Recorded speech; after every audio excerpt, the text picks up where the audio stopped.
Mga kwentong sumasa inyo, mga damdaming sumasa puso. Kasama si Tony Aquino. Sumasa puso.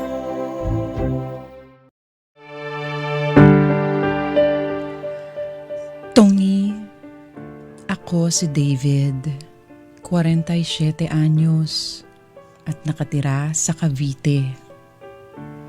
Napasulat ako sa inyo dahil na rin sa pangungumbinsi ng misis ko. Tagahanga kasi siya ng programang Sumasa Puso. At sabi nga niya, kapupulutan raw ng inspirasyon ng mga pinagdaanan ko. Kaya naman hayaan niyo akong umpisahan ang kwento ko. Higit 20 taon na ang nakalilipas. Ang batchmate ko noong nasa kolehiyo ako na si Lara. Matagal na kaming magkaibigan ni Lara. Pero hindi namin sinadyang makapasok sa iisang kumpanya. Sa admin department siya. Samantalang ako naman, ang kasamahan namin ay medyo may edad na. Kami ni Lara ang naging sanggang dikit.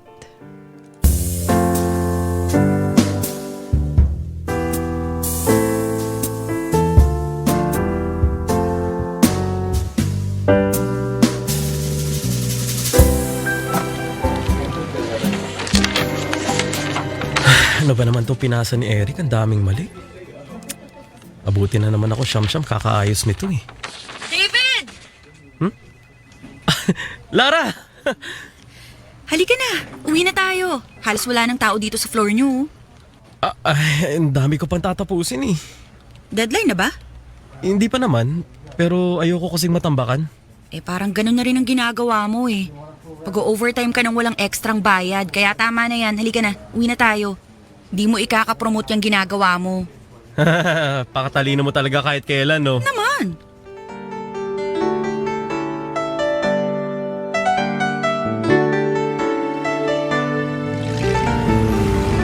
Manong, bayad oh. 2.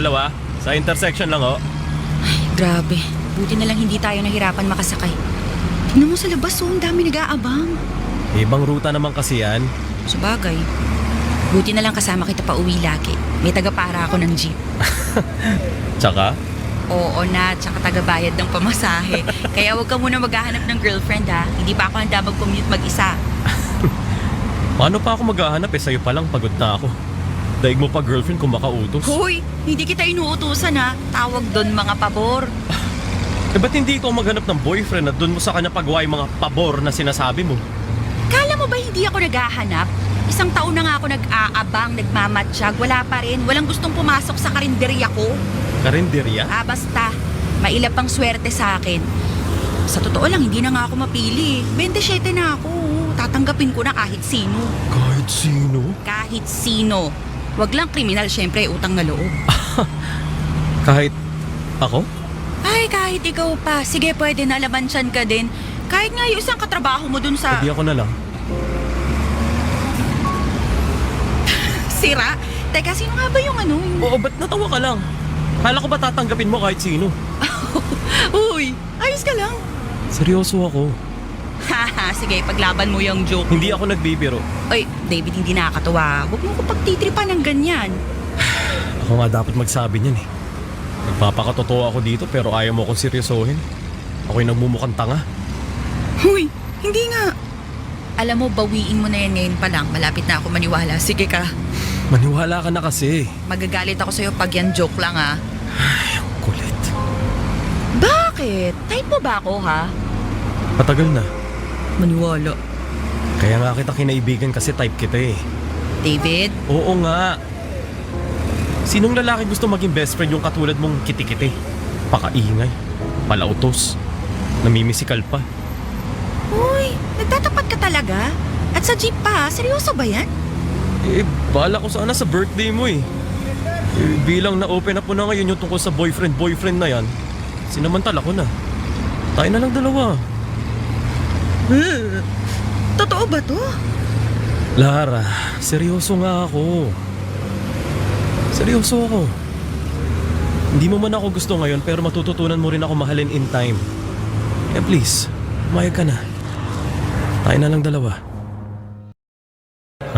Pasensya na Lara. Alam mo naman kakabakante lang ng posisyon ng senior manager. Naghanap sila ng kapalit. Dapat ipakita kong capable ako kahit ako ang pinakabata sa lahat ng candidate. Di ba ikaw na rin na nagsabi? May seniority sa department nyo. Yun na nga yung point ko eh. Kailangan matibag ko yung ganyang sistema. Open-minded naman yung pinaka-head namin. Mas priority niya yung work efficiency kaysa sa tenure. Lara, maniwala ka. Ako ang pinakamagaling sa kanilang lahat. Ako yung mabilis kumilos, mabilis gumawa ng paraan kapag may aberya. At tingin ko naman yun ang napapansin ng boss ko. Dapat mapansin niya. Alam ko namang makukuha mo rin yan. Tiwala ako sa'yo. Kaya nga hindi ako pwedeng maging kampante. Gaya nitong binabasa ko mga reports. Itong pag-uusapan bukas sa meeting. Dapat marami akong alam. Panigurado namang magmamarunong yung mga mas matagal na sa akin sa kumpanya. Well, sorry sila. Di ako sasabak sa gera ng walang dalang armas. Sige na nga, pagbibigyan ko yung ginagawa mo. Kahit oras dapat natin ngayon, sige, papayag akong makihati dyan sa mga papel na yan. Sorry ha. Babawi ako sa'yo. Alam ko naman yun. Tsaka, pabor din naman sa akin pag na-promote ka. Kasi pag nagkataon, pwede na nating ayusin yung future natin. Future natin? Anong ibig mong sabihin? Future natin, as in, yung tayo sa susunod na taon or 2 taon. Pwede na nating pag-usapan kung kailan tayo lalagay sa tahimik. Or gusto mo ba pagplanuhan muna natin yung bahay? Alam mo na? Oh, huwag kang matakot. Hindi ko naman sinabing gusto ko nang ikasal ngayon na mismo. Future nga eh.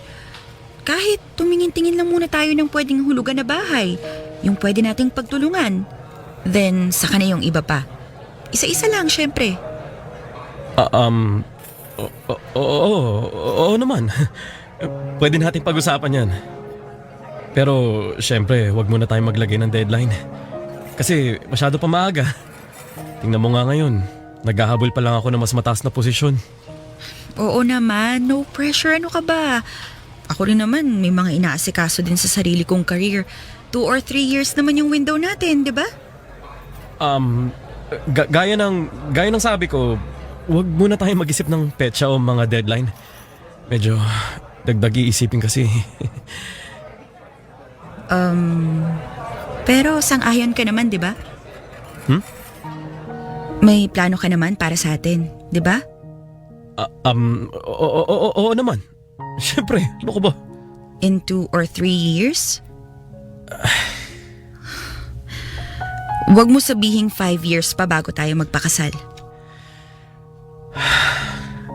Uulitin ko, Lara. Huwag nating May bala ka isipan... naman bang pakasalan ako? Oo naman. Oo naman? I mean, siyempre.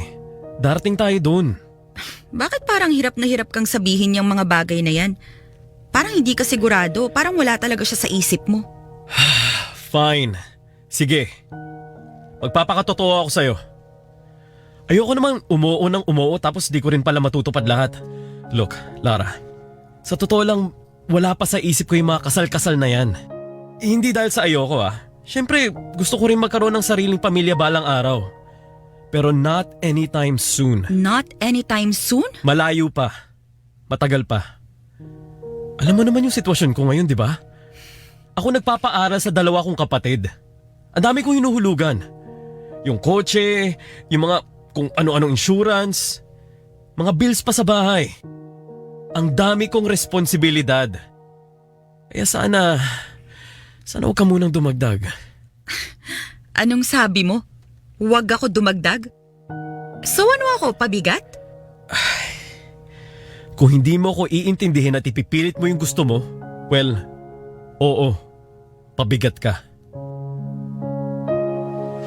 Okay, so wala kang ang balak pakasalan ako. Wala palang point tong relasyon natin. Mag-break na lang kaya tayo, no? Paulit-ulit tayo eh! Pakakasalan kita. Okay? Kung kasal ang gusto mo, sige, pakakasalan kita. Pero hindi mo pwedeng idikta sa akin kung kailan. Matuto ka magantay. Problema sa'yo. Lakas ang loob mo mag-aya ng kasal kasi wala ka naman sa posisyon ko eh. Ikaw kasi, sarili mo lang iniisip mo. Hindi katulad ko na maraming tao nakadepende sa akin.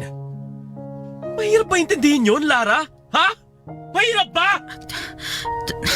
David, kumalma ka nga muna. Pinagtitinginan na tayo. Wala akong pake! David, please. Subukan mo muna kayang ayusin yung sarili mo. Ano? Ang tagal-tagal mo na nagtatrabaho pero wala ka pa rin nararating sa buhay. Hindi ko alam kung kontento ka lang ba sa kung ano ka o sadyang tamad ka lang. David! Sino gaganahang pakasalan ka? David, tama na! Eh, total inupisan mo ako sa usapang future na yan. Ikaw kaya? Anong balak mo sa future mo? Pag kinasal ba tayo, magpapaka-prinsesa ka lang sa bahay habang ako yung kumakayod? Oh, di pwede yun! Ayoko ng tamad, Lara. David, please! Buong buhay ko, puro mga palamunin ang kasama ko. Pati ba naman magiging asawa ko, ganun din? Ganito na lang, Lara. Bago mo ako yayain magpakasal, pwede bang siguraduhin mo munang worth it ka nga talagang pakasalan? At saka, ang lakas ang loob mo makipag-break. Kala mo naman kawalan ka. Kaya sige, break na tayo. Ano ba talaga hinamon mo? Saan ka pupunta? Nawalan na ako ng gana. David! Sandali! Diyan ka na nga! David! David!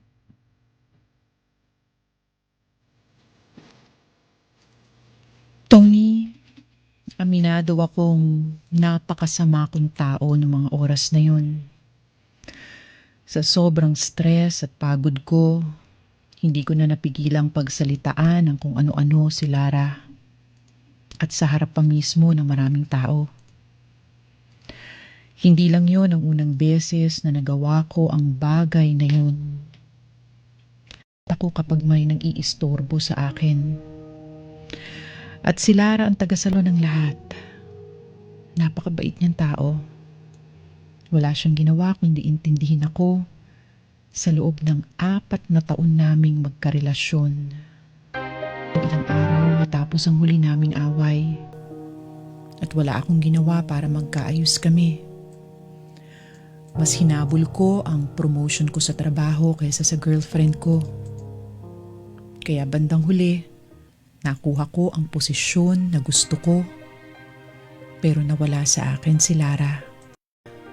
Dahil sa kabila ng tagumpay, hindi ko pa rin magawang maging masaya.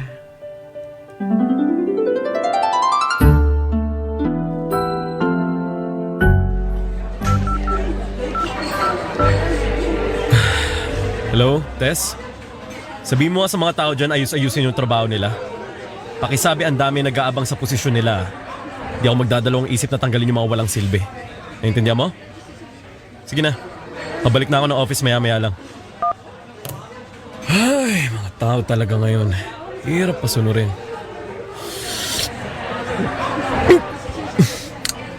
Batong kapeng to. Walang lasa. Teka nga. Excuse me, miss? Yes, sir. Brown sugar, please. 2. Ito po, sir. Thank you. Ay, balik na nga ako ng office. Ay! Uy! Oh my God, pasensya na po. Oh, sorry. Ay, natapunan ba kayo? Lara? Uy, David! Wow! Long time no see.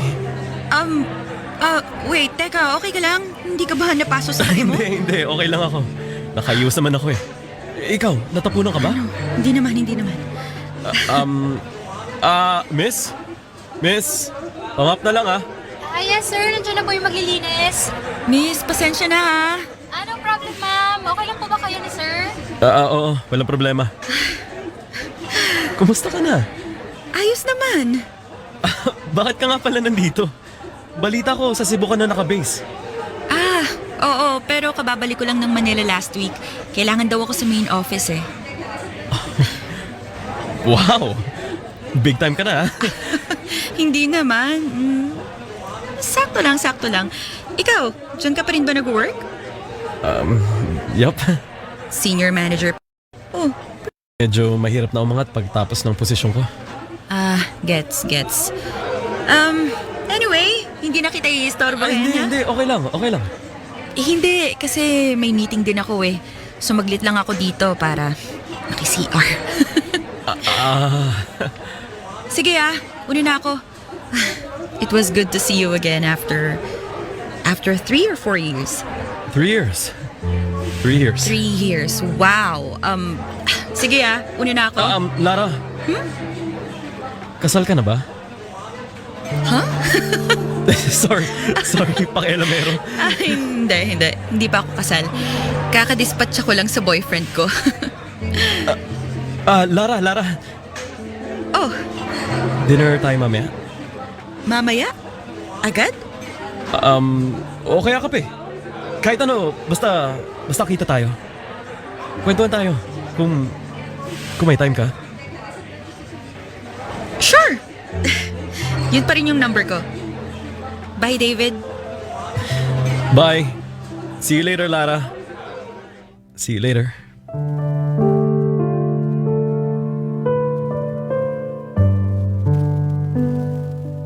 Tony, laking pasalamat ko talaga at pumayag si Lara na magkita kami ulit. Sa loob kasi ng 3 taon, wala akong naging matinong karelasyon. Walang kayang pumantay kay Lara. At nakakagulat kasi hindi man maganda ang naging hiwalayan namin. Pero parang walang nangyari nung magkwentuhan kami ulit. Hindi pa rin kasi nagbabago ang ugali ni Lara. Mabait pa rin siya at malawak ang pang-intindi. Pero syempre may mga nagbago na sa buhay niya. Abala na rin siya sa kanyang career at maraming plano sa hinaharap. Single mother na rin si Lara. 1 taon mahigit na ang baby niya. Hindi ako makapaniwala pero humanga ako sa katatagan niya. Kaya naman hindi ko na pinalagpas ang pagkakataong makuha ulit ang puso ni Lara. Kailangan ko siya, Tony. Siya lang ang nagpapanatili ng katinuan ko. Si Lara ang naging sandalan at lakas ko noon. Isang bagay na hindi ko na naman nabigyan ng halaga sa pangalawang pagkakataon.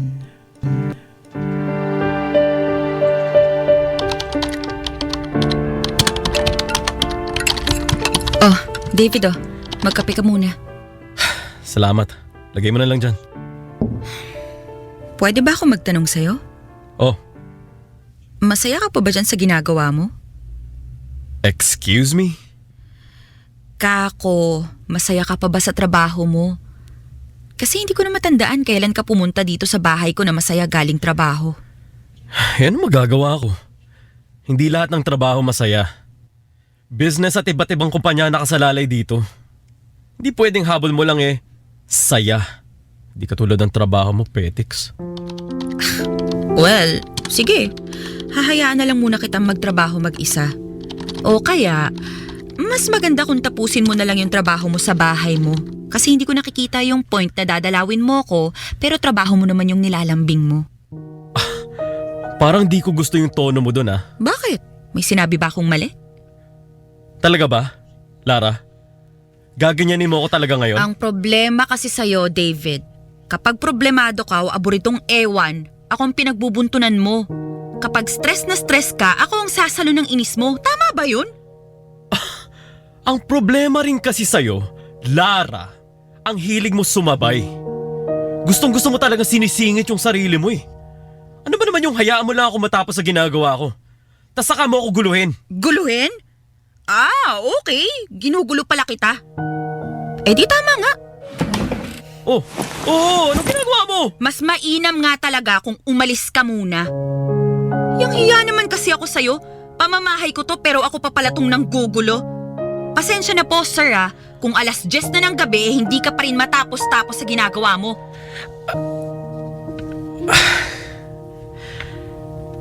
Lara, tama na. Tama na yan. Huwag na tayong mag-away. Hindi ako nakikipag-away sa'yo.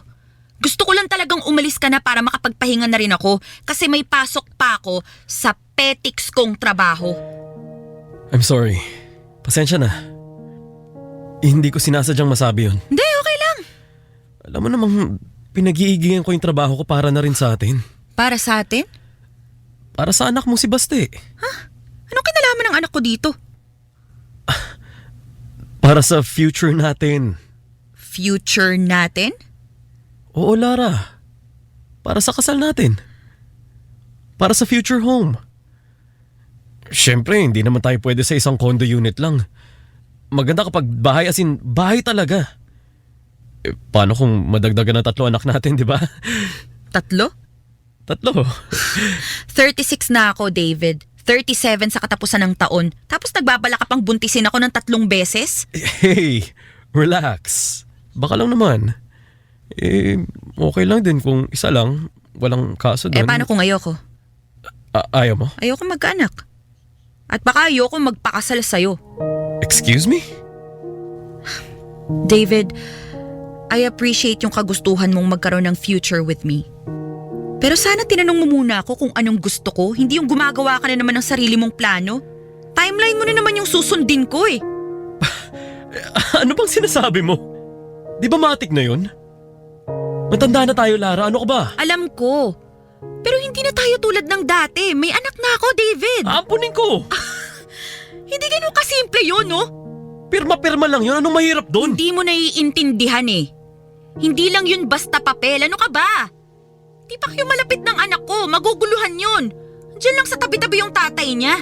Tsaka tanggap mo ba yung anak ko bilang anak mo? Hindi mahirap mahalin yung bata. Tanggap ko namang buy one take one kayo eh. It's not that simple, David. Anak ng pating naman oh! Bakit ba ginagawa mo komplikado ang lahat? Dati-rati ikaw tong atat na atat makasal tayo tapos ngayon ikaw yung nag-iinarte? Ano pa bang gusto mo? Napakaswerte mo na nga, napakakasalan pa rin kita eh. Ano? Tandaan mo, Lara, may anak ka na. Hindi lahat ng lalaki handang saluin yung bagayin dala ng mga babaeng katulad mo. Alam mo ba kung bakit tayo naghiwalay dati? Kasi ang sama-sama ng ugali mo. Hindi mo kayang kontrolin yung emosyon mo.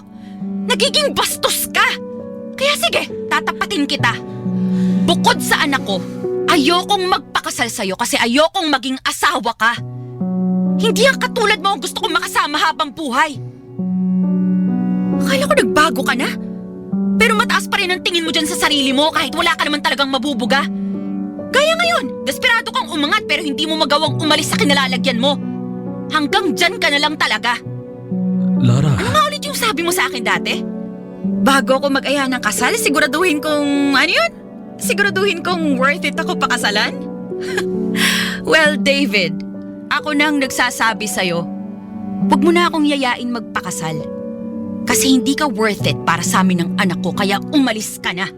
Umalis ka na! Lara, Hindi kita Lara, kailangan! I'm sorry. Hindi ka kailangan ng Nagkamali anak ako. ko! I'm sorry! Kapal na mukha Wala mo! ako sa sarili ko, Lara, please! Labas! Huwag ka na Lara, babalik sa pamamahay Lara, ko I'm at sorry. lalo sa buhay ng anak ko! Sorry. Alis! Lara naman!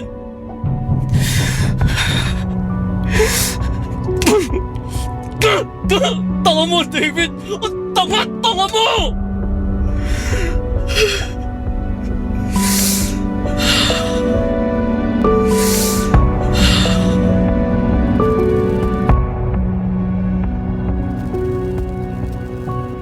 Tony, tama si Lara. Masama ang ugali ko. Kahit noon pa man, hirap na akong kontrolin ang mga salitang lumalabas sa bibig ko. Lalo na kapag pinamumukha sa akin ang mga kapintasan ko bilang tao at kakulangan ko bilang isang karelasyon. Pero sa pagkakataong ito, hindi lang naman ako ang nakasakit. Walang pakundangan din si Lara kung makapagsalita sa akin. Hindi ko lang maintindihan bakit parang nag-iba ang ihip ng hangin.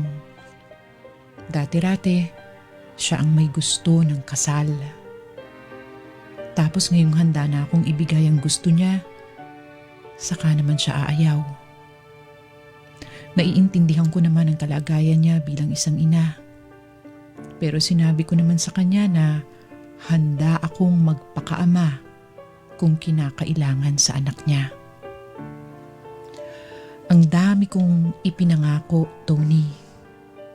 Pero lahat yun ay baliwala. Dahil para kay Lara, tagalan. Tony, nagsabay-sabay ang mga pagsubok sa una, nasa alanganing posisyon ako sa trabaho. At pangalawa, nagtuloy-tuloy na ang pagkakalabuan namin ni Lara. Hindi ako makatulog na maayos. Wala akong ganang kumain. At ang bigat-bigat ng pakiramdam ko. Doon ko naranasan yung tinatawag nilang panic o anxiety attacks. Sa pag-iisip at pakiramdam, alam ko na hindi ako maayos. Pero alam ko rin na maiibsan lang ang mga dalahin ko kapag may isang taong umalalay sa akin. At yun ay walang iba kundi si Lara.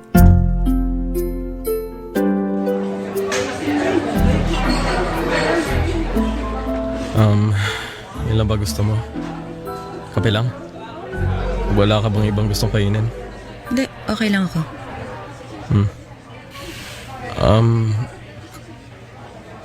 Kumusta ka na? Okay naman. Si Baste, kumusta? Okay lang din. Nasa lolo't lola niya hanggang linggo. David, bakit tayo nandito? Bakit mo ako gusto makausap? Gusto kong humingi ng tawad sa'yo. Alam kong hindi madaling karelasyon ang isang tulad ko.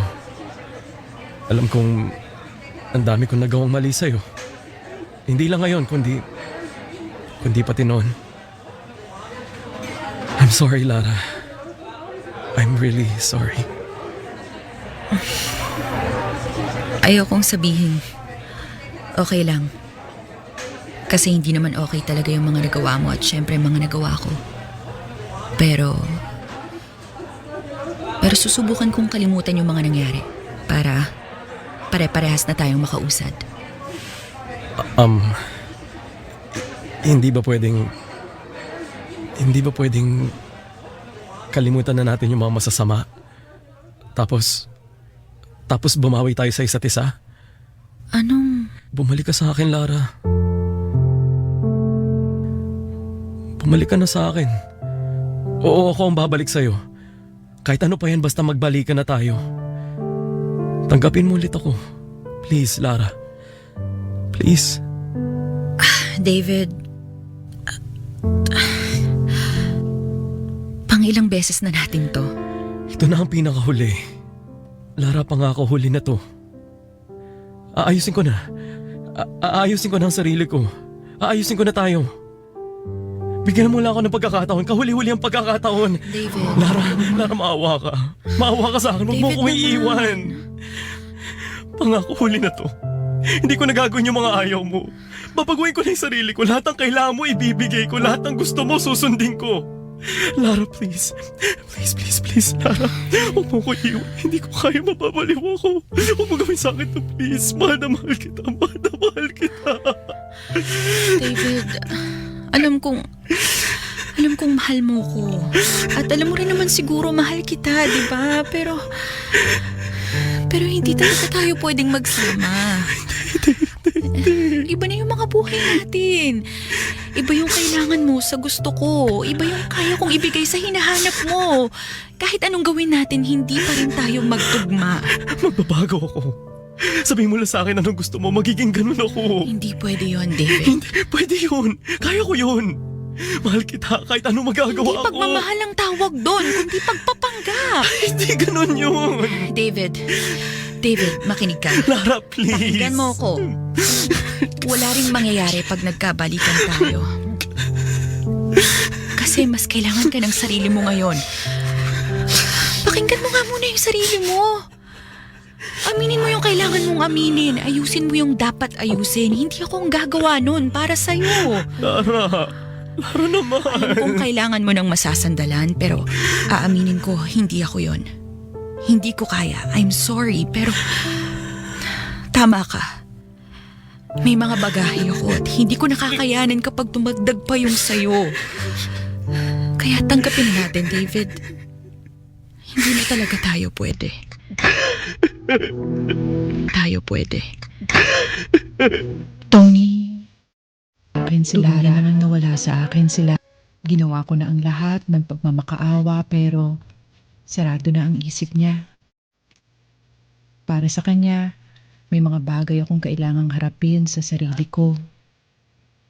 Para sa akin naman, kung mahal niya ako, hindi niya ako hahayaang harapin ang mga ito ng mag-isa. Alam niyo, kinailangan ko tuloy sagutin ang pamosong katanungan na kung mahal ko nga ba si Lara dahil kailangan ko siya o kailangan ko siya kasi mahal ko siya.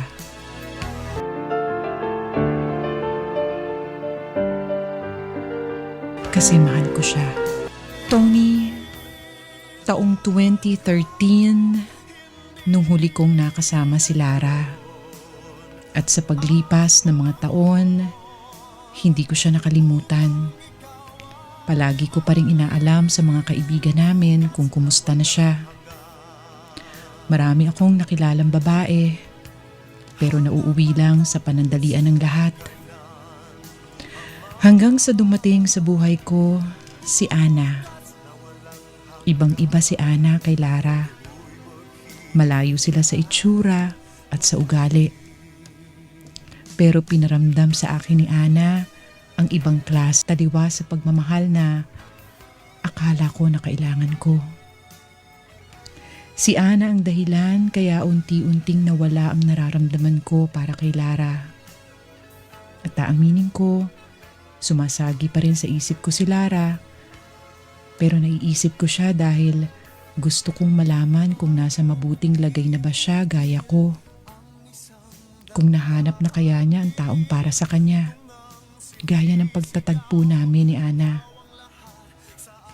Pwedeng inuusig lang ako ng konsensya ko. O siguro, gusto ko lang maging masaya rin ang taong nasaktan ko at nakasakit sa akin.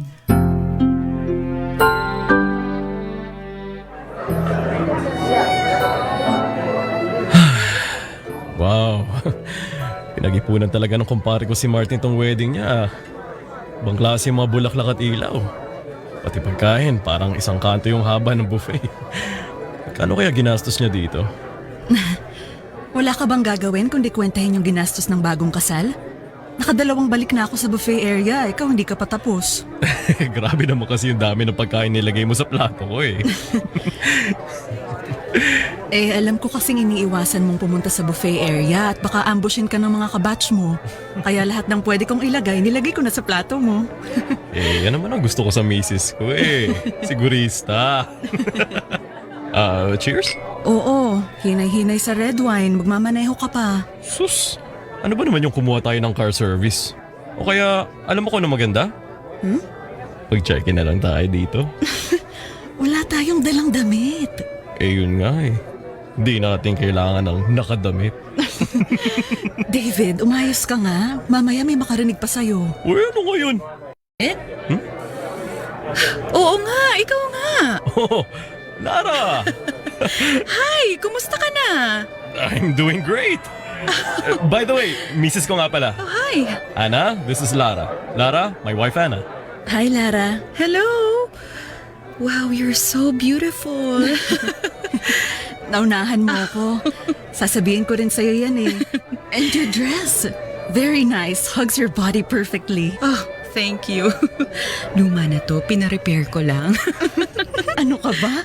Akin nga pangatlong beses ko na sinuot to bilang wedding guest. Well, mukha naman magkasundo kayo ah. Oo nga eh. Ay, nga pala, let me introduce you to my husband. Ben? Ben, dito yung table natin oh. Kararating nyo lang ba? Oo eh, sobrang traffic. Galing pa kami sa airport, kauuwi lang namin from Cebu. dito ba tayo? Nagugutom na ako eh. Ay, Ben, Oh. this is David. David, this is my husband, Ben. And this beautiful woman here, wife ni David, si Ana. Hello, pre. Oh, kumusta pare? Ma'am, good evening. Good evening. Buti nakarating kayo dito ng safe. Oo nga eh. Anyway, teka, kuha lang kami ng food Kanina pa kasi nagre-reklamo tong asawa ko. sige lang. Actually, pwede ba ako sumabay? Gusto ko na kasi mag-dessert. Ayun, sige, let's go. Kung ganun, dito na lang ako kay parang David. Pagkukwentuhan muna namin kayo. Sira. Lahat na ibibigay niyo. Sige, ako ang bahala. May gusto ka pa, David? Konting steak pa sana? Okay, sige. Oh, dyan muna kayo ha. Ika na, Ana. Let's go.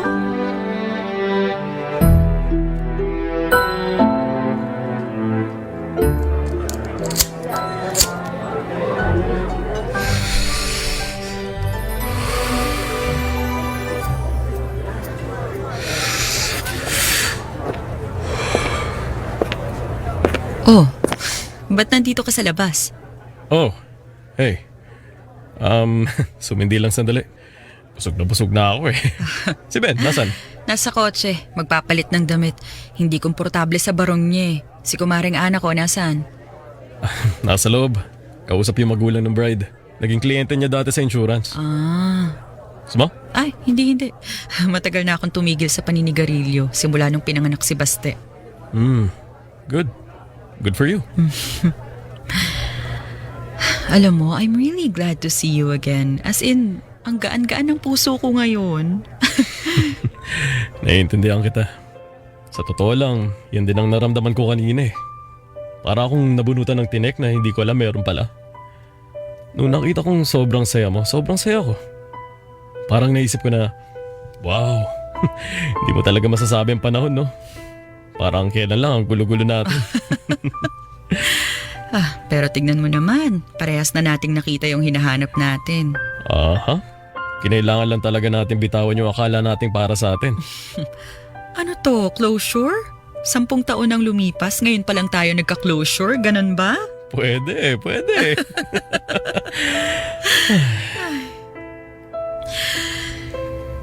So, siguro naman, ayos lang sabihin to. Ano yun? Masaya ako at iniwan kita. Masaya rin ako. At nawala ka sa akin.